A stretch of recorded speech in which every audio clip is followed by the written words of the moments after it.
বেঁচে যাওয়া টুকরো কেক দিয়ে চকলেট ললিপপ তৈরি। প্রথমে একটা গোলাপের টপার মধ্যে খুব ভালো করে বেশ কিছু গোলাপ আমরা বানিয়ে নিব।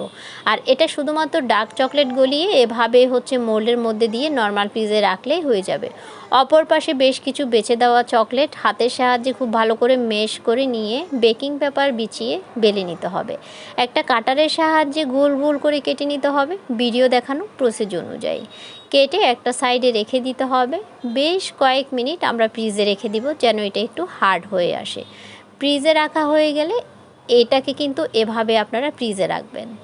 তারপরে এখানে একটা একটা করে কাঠি অথবা স্ট্রো দিয়ে দিতে হবে যেন খুব সুন্দর করে এটা সেট হয়ে যায় ললিপপের গায়ে। এরপরে চকলেট গলিয়ে ঠান্ডা ঠান্ডা ললিপপগুলোকে খুব ভালো করে চকলেটে কোট করে নিতে হবে।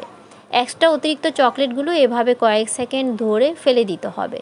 তারপরে এগুলোকে এভাবে গেঁথে নর্মাল ফ্রিজে রাখতে হবে আবারও 10 থেকে 15 মিনিটের জন্য। যখন একদম শক্ত হয়ে যাবে তখন এগুলোকে বের করে গলানো চকলেট দিয়ে আবারও উপরে জিগজ্যাগ করে ডিজাইন করে আমরা যে প্রথমে গোলাপগুলো বানিয়ে রেখেছিলাম সেই গোলাপগুলো একে একে করে বসিয়ে দিতে হবে যেন খুব ভালো করে সেট হয়ে যায়।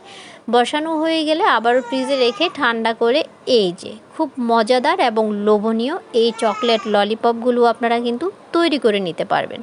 অতিথি আপ্যায়ন অথবা বাচ্চাদের নাস্তার জন্য আমার কাছে এটা বেস্ট একটা আইটেম লেগেছে। আপনাদের কাছে কেমন লেগেছে জানাবেন। আর যদি আপনাদের কাছে ভালো লাগে তাহলে কিন্তু শেয়ার করে সাথেই থাকবেন।